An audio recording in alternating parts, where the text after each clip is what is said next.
secangkir teh, apa kabar? Di hari yang ceria kali ini, episode perdana secangkir teh pasti di Pasti Laku TV. Bersama saya Dewi Leba, di episode pertama ini kita akan bahas topik yang sangat menarik dengan narasumber yang cukup menarik juga di pemirsa.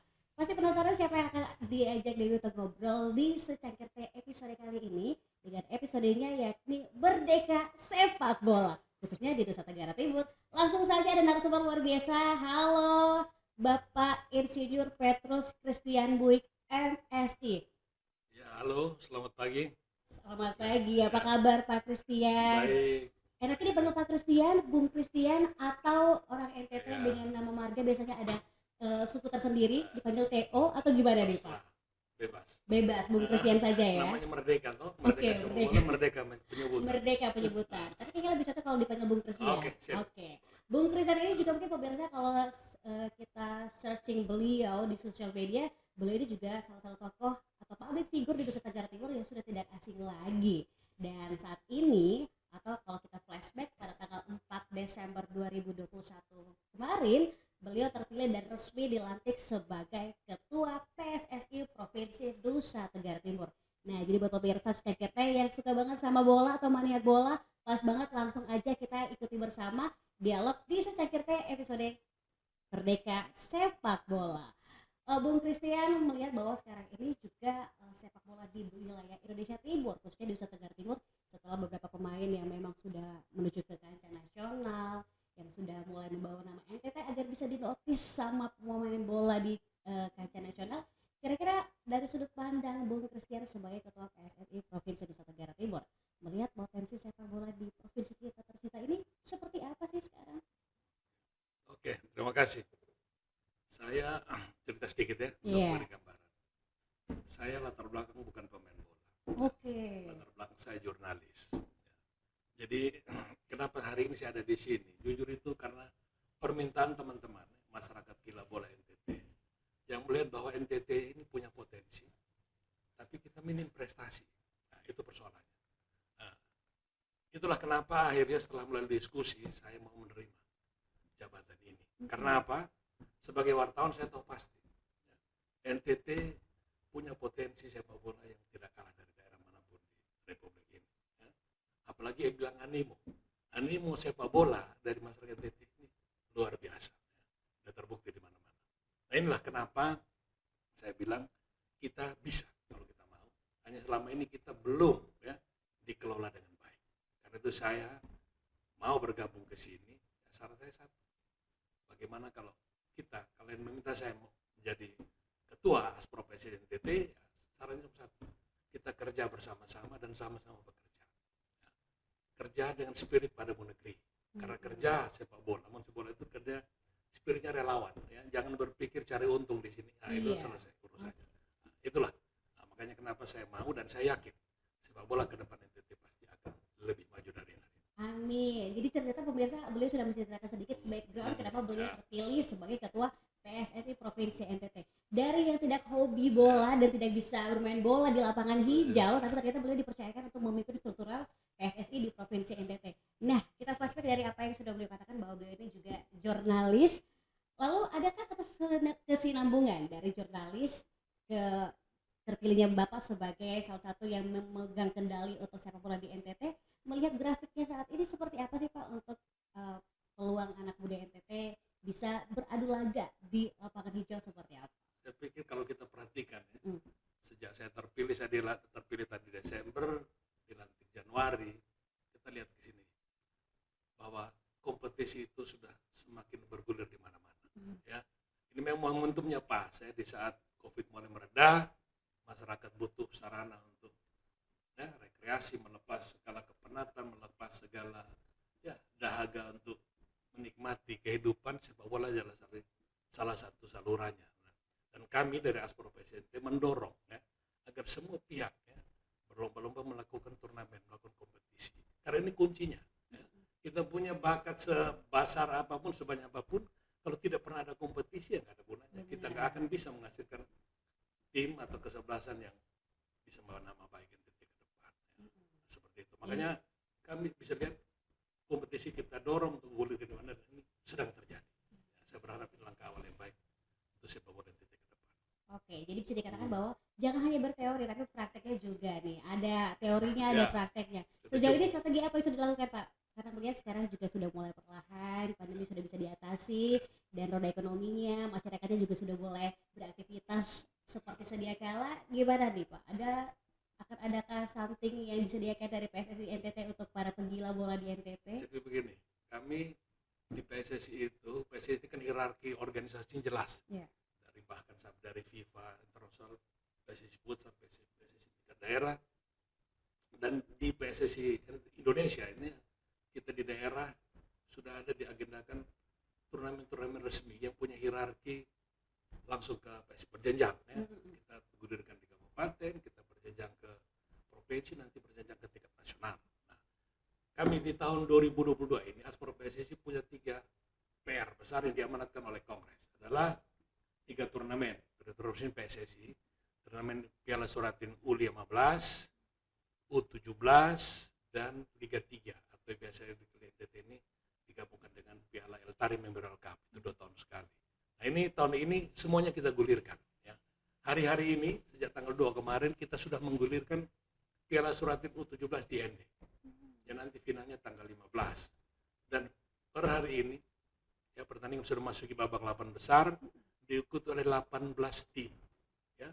Dan itu terbesar selama sejarah Piala Suratin U17 di NTT. Nah, karena apa? Kami mengambil inovasi, kita gabungkan dengan Liga Pelajar karena usianya beririsan di situ. Karena rata-rata U17 itu anak SMA.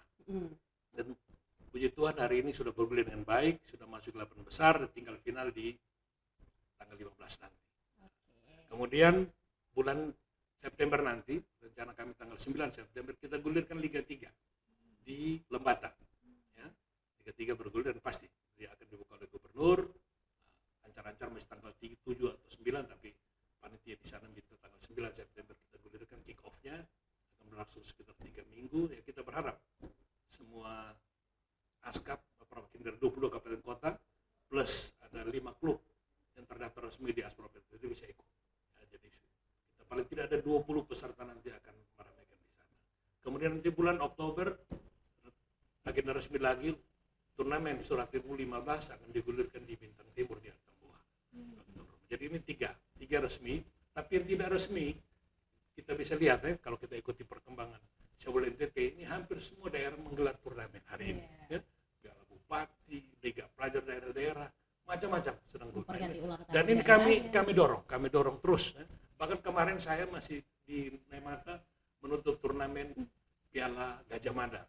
Ya, piala klub lokal di Kota Kupang, bahkan beberapa dari kabupaten dan bahkan sampai Malaka ikut, dan meriah sekali, 59 peserta. Jadi artinya ini semua sudah bergulir dengan sendirinya.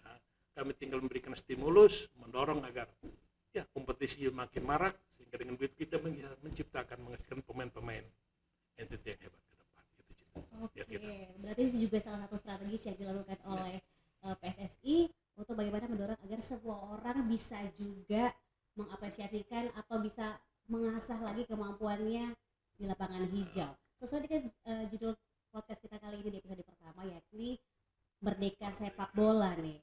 Kalau dilihat dari apa yang sudah dikatakan tadi, Pak Kris juga mengatakan bahwa ini salah satu bentuk untuk apresiasi kaum muda agar bisa berlaga ke kancah nasional. Lalu bagaimana dukungan dari pemerintah setempat atau stakeholder lainnya dalam mendukung dan menunjang bakat dari para pemuda di Saya NTT? pikir sejauh ini ya kerjasama kita dengan pemerintah berjalan baik ya. Di tingkat provinsi kami bekerjasama dengan Dispora, dengan Dinas PK, ya.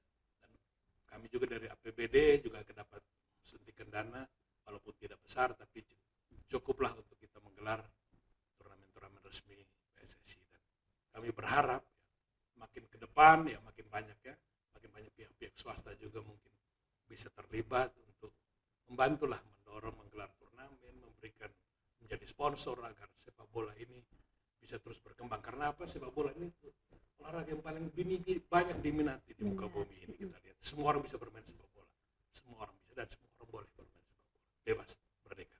Oke, pertanyaan begini sedikit ya. Kalau Pak Kris sendiri suka dengan apa nih, klub bola Liga Inggris kah, Liga Eropa, Liga Italia? Siapa nih pemain favorit yang dijuarakan? Saya penggemar Messi. Oh, penggemar Lionel Messi. Meskipun sudah pindah dari klub Ya, Inggris kemarin masih. ya.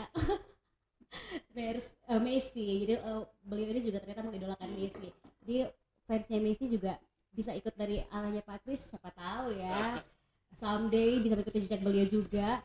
Nah, pemirsa secakir teh, kita bahas di episode secakir teh Merdeka Sepak Bola. Tadi sudah kita ikuti bersama kalau beliau ini juga ternyata salah satu yang mendukung bagaimana anak muda dan juga menjadi penghubung pemerintah dengan para anak muda yang ingin melanjutkan atau eh, kembali untuk bagaimana bisa bermain di lapangan sepak bola dan juga bakatnya dikembangkan lagi ya Patricia. Kalau melihat seperti hal itu, apakah ada pembinaan khusus yang dilakukan agar pemuda-pemuda ini juga tidak salah tempat, bagaimana untuk mengembangkan bakatnya terkait dengan jago di lapangan bola atau Oke. sepak bola? Jadi begini, pada dasarnya orang bermain bola itu sebenarnya ada dua tujuannya. Satu, tujuan itu hanya sekedar rekreasi ya. Ada satu lagi prestasi. Oke. Ya. Nah, PSSI ini kita mendorong yang mau berprestasi dari sepak bola. Ya, bahwa dua-dua ini perlu ya, karena untuk meningkatkan atmosfer. Tidak semua orang bermain bola kan untuk menjadi pemain bola, tapi sekedar untuk bergembira, dapat kebugaran, dapat kesehatan ada di situ. Dua-dua ini kita coba dorong sama-sama. Tapi PSSI akan lebih fokus bagaimana kita mendorong agar sepak bola ini berprestasi. Nah, itulah kami memberikan kesempatan ya, turnamen kami di setiap turnamen yang resmi kami membentuk tim talent scouting ya, untuk kita memantau anak-anak kita dari semua jenjang usia agar ke depan ya, NTT punya tim. Nah, kami sudah mencoba dan kita tidak hanya mau menjadi macan kandang. Kita jangan hanya bermain di NTT, tapi pada kesempatannya kita harus tampil di luar. Ya, anak-anak kita bisa main di tingkat nasional. Dan ini sudah kami lakukan. Ya, belum lama setelah terlantik kami mengirimkan tim sepak bola pantai main di Bali. Itu belum ada. Nah, karena walaupun itu kita melakukan banyak terobosan untuk itu, karena kita di NTT belum pernah mempertandingkan sepak bola pantai. Padahal ini potensi yang luar biasa. Ya. PSSI hari ini bahkan FIFA sedang mendorong agar sepak bola pantai itu bertumbuh di mana-mana. Dan NTT punya potensi yang luar biasa. Kita punya garis pantai yang luar biasa. Ya, Indonesia. Benar. Nah, ini sudah dilakukan dan kami sudah melakukan terobosan itu. Begitu turnamen sepak bola pantai di Bali, kami mengirimkan tim, tapi kami karena di NTT kita punya belum klub. Saya ambil anak NTT yang ada di Bali yang bisa bermain bola dan kita ikut di sana kita nomor 2. Oh. Ya, artinya kayak gitu. Kemarin pun kita sepak bola putri di Bandung kita sudah mengirimkan itu. Ya, kita kombinasi antara anak-anak NTT di luar dengan kita. Kita puji syukur kita nomor 4. Masuk yang bilang kita mengalahkan DKI, mengalahkan Yogyakarta. Nah, ini potensi-potensi akan kita dorong. Tidak hanya sepak bola putra, tapi sepak bola putri, sepak bola pantai. Nah, bahkan kalau futsal dia sudah jalan sejauh ini. Dan kita akan mendorong agar semua ini bisa berjalan dengan baik. Ya. Berarti dapat diragukan lagi kemampuan dari pemuda-pemudi NTT ini berlagak di lapangan hijau. Ternyata bukan cuma pemudanya saja ya, pemudanya juga putra-putri. Putra-putri sepak bola. Karena di PON itu dipertandingkan juga putri juga. Jadi ini kami dorong. Kami punya target semoga ya, PON 2024 di Aceh dan Medan itu kita tidak hanya bisa mengirimkan tim putra, tapi kita ingin juga tim putri. Nah, karena itu saya juga dorong agar sepak bola putri ini juga bertumbuh.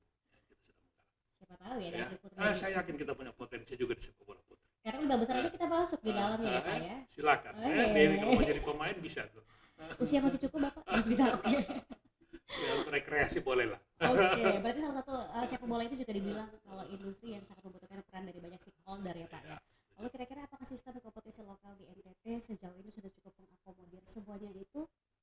Kalau iya bagaimana? Atau kalau belum kira-kira? Ya ini baru awal ya kalau saya, tapi saya sudah ada lihat ya, bahwa beberapa pihak sudah melakukan sponsor ya, Bank NTT, beberapa swasta. Pada saya di turnamen mata saya lihat banyak sekali sponsornya. Iya. Gitu loh. Dan artinya saya lihat itu menunjukkan bahwa animo kita lebih tinggi dan orang mau ya.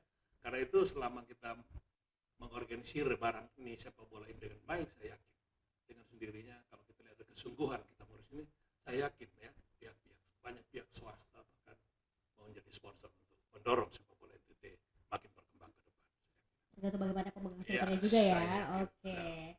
Berarti ini tidak menutup kemungkinan bagi pemirsa secangkir teh yang ingin berkontribusi juga membangun dan memajukan sepak bola di NTT. Boleh sekali, PSSI itu sangat terbuka untuk siapa aja. Oke, berkaitan dengan apa yang sudah dikatakan tadi bahwa ada yang perlu dibenahi mungkin atau ada yang sudah mulai running nih, sudah mulai berjalan juga. Lalu kira-kira untuk fasilitasnya dan infrastruktur dalam mendukung sepak bola merdeka Nah, khususnya di NTT ini yang bagaimana masih nih kurang. Pak? Jujur ini masih kurang. Masih jadi PR berarti? Masih PR besar. Karena ini kita juga tidak bisa sendirian PSSI. Ya. Betul. Kita butuh bergandengan tangan dengan semua pihak, terutama pasti pemerintah. Kalau NTT kita masih tergantung sebenarnya dengan pemerintah. Ya, swasta sudah ada mulai, tapi masih minim lah ya. Tapi kita dorong ke depan makin besar. Karena jujur sepak bola di NTT walaupun animo tinggi, talenta tinggi, tapi kita belum menjadi industri. Kalau sudah bisa satu saat menjadi industri, nah ini baru bisa kita bicara untuk hal-hal yang lebih besar. Tapi hari ini ya salah satu kendala utama adalah minimnya kita sarana prasarana sepak bola. Dan kami mendorong ini, ya. Kami coba berkomunikasi dan pemerintah paling tidak untuk bagaimana supaya lapangan-lapangan sepak bola yang sesuai standar itu bisa dibangun. Ya. Apalagi mengingat bahwa NTT itu juga ada bisik-bisik tetangga. Kalau nanti Tuhan mengizinkan atas restu pemirsa juga akan menjadi tuan rumah ya Pak ya, tuan rumah PON di tahun 2028 nanti. Jadi ada PR yang benar-benar sekarang lagi sementara dikerjakan juga. Iya, betul. Karena memang sejauh ini kita doakan ya, sudah hampir pasti ya, kita akan menjadi tuan rumah PON tahun 2028 bersama dengan NTB. Nah, tapi sudah dipastikan bahwa cabang olahraga sepak bola itu akan dilangsungkan di NTT. Kita bagi ya. Dari semua cabang kita bagi hampir sama rata, tapi cabang-cabang yang jadi animonya tinggi di NTT itu dilakukan digelar di NTT itu. Pemerintah sudah berjuang untuk itu dan ya mari kita support bersama-sama. Karena itu kalau kita menjadi tuan rumah seharusnya di mana-mana tuan rumah itu selalu kepingin menjadi juara. Karena itu pemerintah menyiapkan penyelenggaraan, kami dari induk organisasi olahraga ya dari cabang-cabang olahraga ini ya, mendorong menyiapkan agar tim kita tidak hanya sekedar kita jadi tuan rumah, tapi kita juga berprestasi dari sisi pertandingannya. Aduh, menarik sekali di pemirsa secangkir teh, ternyata banyak sekali hal-hal yang sudah dipersiapkan oleh PSSI dalam hal mendukung pemuda dan juga pemudi yang ingin berlagak, menunjukkan skillnya bermain sepak bola. Sambil minum dulu Pak Kris karena secangkir teh, dan juga buat pemirsa episode pertama ini kayaknya rasa cukup singkat ya Pak ya, karena masih banyak yang ingin saya tanyakan lagi. Mungkin last question buat Bung Christian, bagaimana sih atau peran dan pesannya kepada para pemuda-pemudi NTT yang benar-benar punya bakat di bidang sepak bola yang mungkin masih tarik ulur ingin menunjukkan skillnya, seperti yang tadi dikatakan ada dua nih, hanya sekedar rekreasi atau mencari prestasi. Kira-kira seperti apa Bung Christian, silahkan. Ya, saya mendorong agar semua ya orang NTT, anak muda NTT khususnya, mari bermain sepak bola ya. Kalau yang kurang bakatnya ya sekedar rekreasi pun kita dapat bonus ya.